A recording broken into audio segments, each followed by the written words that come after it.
தந்தை மகன் தூயாவியாரின் பெயராலே ஆமென். ஆண்டவர் உங்களோடு இருப்பாராக, ஆன்மாவோடும் இருப்பாராக. தூய மத்தேயு எழுதிய பரிசுத்த நற்செய்தியிலிருந்து வாசகம். ஆண்டவரே மாட்சி உமக்கே. பிரிவு 7 இறைவார்த்தைகள் 21 மற்றும் 24 27 முடிய காலத்தில் இயேசு சிலரை நோக்கி கூறியது: என்னை நோக்கி ஆண்டவரே ஆண்டவரே எனச் சொல்வோரெல்லாம் விண்ணரசுக்குள் செல்வதில்லை, மாறாக விண்ணுலகில் என் தந்தையின் திருவுளத்தின்படி செயல்படுவரே செல்வர். ஆகவே நான் சொல்லும் இவ்வார்த்தைகளை கேட்டு இவற்றின்படி செயல்படையவரும் பாறை மீது நம் வீட்டை கட்டிய அறிவாளிக்கு ஒப்பாவார். மழை பெய்தது, 6 பெருக்கெடுத்து ஓடியது, பெருங்காற்று வீசியது, அவ்வீட்டின் மேல் மோதியும் அது விழவில்லை, ஏனெனில் பாறையின் மீது அதன் அடைத்தளமிடப்பட்டிருந்தது. நான் சொல்லும் இந்த வார்த்தைகளை கேட்டு இவற்றின்படி செயல்படாத இவரும் மணல் மீது வீட்டை கட்டிய அறிவாளிக்கு ஒப்பாவார். மழை பெய்தது, 6 பெருக்கெடுத்து ஓடியது, பெருங்காற்று வீசியது, வீட்டை தாக்க அது விழுந்தது, இவ்வாறு பேரழிவு நேர்ந்தது. இது வாழ்வு தரும் கிறிஸ்துவின் நற்செய்தி. கிறிஸ்துவே எமக்கு புகழ். இறையேசுவில் பிரியமான சகோதர சகோதரிகளே, டிசம்பர் மாதத்துடைய இந்த முதல் வியாழக்கிழமையிலே குழந்தை இயேசுவுக்கு இந்த நாளை நாம் ஒப்புக் கொடுக்கின்றோம். குழந்தை இயேசு வழியாக அநேக நன்மைகளை அவருடைய பரிந்துரையால் நாம் பெறுகின்றோம். நீ என்னை மகிமை செய்ய செய்ய நான் உன்னை ஆசீர்வதிப்பேன் என்ற அன்பு வார்த்தைக்கிணங்க குழந்தை இயேசுவை வேண்டி வருகின்ற அநேக மக்கள் இந்த டிசம்பர் மாதத்திலே திருவருகை காலத்திலே, அது இந்த முதல் வாரத்திலே, அது இந்த நாளிலே 4ஆம் தேதியாக இன்று தாயாம் திருவையானது புனித தமசின் அருளப்பரை நினைவு கூறுகின்றது. இவர் ஏறக்குறைய 6-7 நூற்றாண்டுகளிலே தன்னுடைய வாழ்நாளிலே கடவுளுடைய அன்புக்கு பாத்திரமாக வாழ்ந்திருக்கின்றார். அவருடைய தந்தை அரபு நாட்டிலே அப்துல் மாலிக் என்பவர்களுக்கு ஒரு பொருளாளராக அவர் இருந்திருக்கின்றார். சில ஆண்டுகள் நேர்மையோடும் உண்மையோடும் அவர் உழைத்திருக்கிறார். அவர் இறந்த பிறகு தமசின் அருளப்பர் இவர் அங்கு ஒரு பிரதம ஒரு பொருளாளராக இவர் அங்கு பொறுப்பை ஏற்கின்றார்.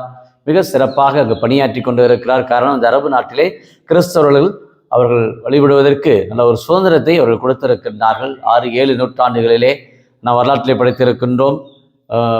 பல்வேறு படையெடுப்புகள் வந்திருக்கிற அந்த காலங்களிலே அந்த ஒரு அரபு நாட்டிலே அந்த கிறிஸ்தவம் கொஞ்சம் தலை தோங்கியது. ஏறக்குறைய அந்த 7ஆம் நூற்றாண்டிலே அந்த அளவுக்கு அந்த கிறிஸ்தவர்கள் அந்த அரபு அந்த மக்களோடு ஒரு நல்லிணக்கத்தோடு இருக்கிற அந்த காலங்களிலே அப்போ வாழ்ந்த அந்த ஒரு அரசன், லியோ என்ற ஒரு அரசன் சொல்லியிருக்கிறார், சுருவங்களை நீங்கள் பயன்படுத்தக்கூடாது என்று சொல்லுகிற பொழுது இதற்கு நம்ம தமசின் அருளப்பர் எதிர்ப்பு தெரிவித்திருக்கிறார். இல்லை, சுருவங்கள் கண்டிப்பாக கடவுளை பறைசாற்றுகின்றன, சுருவங்கள் புனிதர்களுடைய வாழ்க்கையை நமக்கு எடுத்துரைக்கின்றன, புனிதர்களுடைய அந்த ஒரு வணக்கத்தை செலுத்த வேண்டும், இறை பண்புகளை வெளிப்படுத்துகிறது.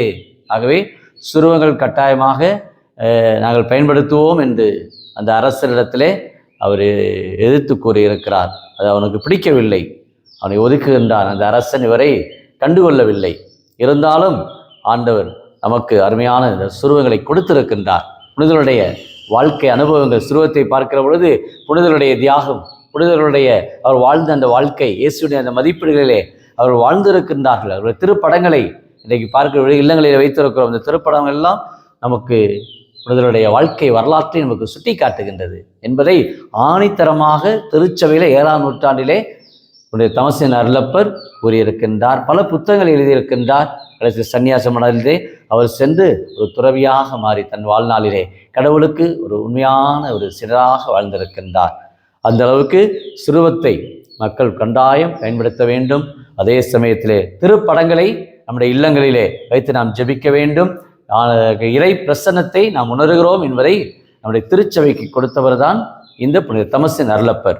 அவருடைய இந்த நாளிலே ஆண்டவரை போற்றுவோம். முதல் வாசகத்தில் சொல்வது போல ஆண்டவர் எப்பொழுதுமே நம்பிக்கைக்குரியவர். ஒரு நாள் நாம் கலங்க வேண்டாம், அஞ்ச வேண்டாம்.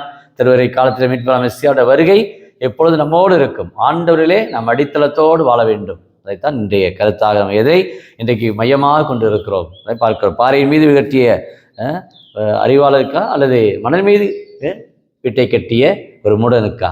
இன்றைக்கு நாம் எதிலே நம்முடைய அடித்தளம் எதில் அமர்ந்திருக்கிறது? இறை திருவுளம்தான்.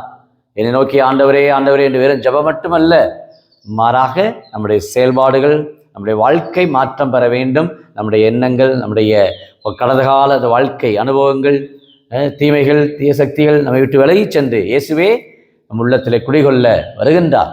அந்த திருவருகை காலம் மீட்பின் காலம், இரட்சணியத்தின் காலம். ஆகவே இந்த நாளிலே ஆண்டவர் கொடுக்கிற அருமையான இந்த ஒரு செய்தி, எதிலே நீ உன்னுடைய வாழ்க்கையினுடைய அடித்தளம் எதிலே வைத்திருக்கிறாய்? இறை நம்பிக்கையிலே ஆண்டவரே என் கற்பாரை, அவரே என் கோட்டை, அதிலே நாம் அடித்தளமாக வாழ நம்முடைய வாழ்க்கை அமைப்போமா? ஜெபிப்போமாக. அன்பின் பரலோக பிதாவே, அப்பா இயேசுவே, இதை நாங்கள் சிறுவத்தை எல்லாம் பார்க்கிற பொழுதும் திருப்படத்தை நாங்கள் வழங்கின பொழுதும் புனிதலுடைய அந்த ஒரு தியாகத்தையும் புனிதலுடைய ஜப ஐக்கியத்தையும் நாங்கள் ஒவ்வொரு நாளும் பெறுவதற்கு எங்களுக்கு முத்தாய்ப்பாக தன் வாழ்நாளை தமசின் அருளப்பெரு கொடுத்து எங்களுக்காக போராடி இருக்கின்றாரே, அத்தகைய ஒரு வல்லமையில் இந்த புனிதரிடத்திலே நாங்கள் இந்த நாளை ஒப்புக் கொடுக்கிறோம். அநேக புனிதருடைய சுருவங்கள் அனைத்தும் எங்களுடைய அன்றாட வாழ்விலே, எங்களுடைய குடும்பங்களிலே, எங்களுடைய ஆலயங்களிலே நாங்கள் பார்க்கின்ற பொழுதெல்லாம் எங்களுடைய இந்த ஊனக்கண்களிலிருந்து கடந்து போக இயேசுவே ஆண்டவர் என்பதை அந்த புனிதருடைய வாழ்க்கை வழியாக நாங்கள் ஒவ்வொரு நாளும் அறிந்து கொள்ள, புனிதலுக்கு நாங்கள் வணக்கம் செலுத்த எங்களுக்கு தேவையான எல்லா ஆற்றலும் இறை நம்பிக்கையும் நாங்கள் நவநாள் ஜெபிப்பதிலும் மிகுந்த பக்தியோடும் ஒவ்வொரு நாளும் நாங்கள் சொல்லக்கூடிய ஆற்றலும் வல்லமையும் எங்களுக்கு நிறைவாய் கொடுத்து இந்த நாளில் இந்த யூடியூப்ல ஜெபிக்கிற அநேக குடும்பத்தார் பாதுகாப்புக்காக இந்த டிசம்பர் மாதத்தில் இந்த முதல் வியாழக்கிழமையிலே குழந்தை இயேசுடைய அருளும் ஆசிரும் குடும்பத்திலே தங்க வேண்டும், நோய்கள் தீர வேண்டும்,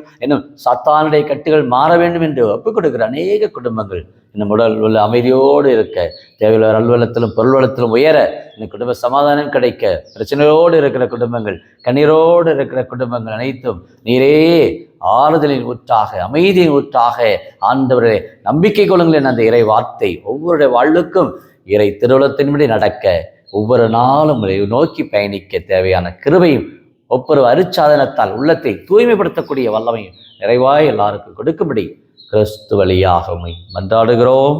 ஆமென்.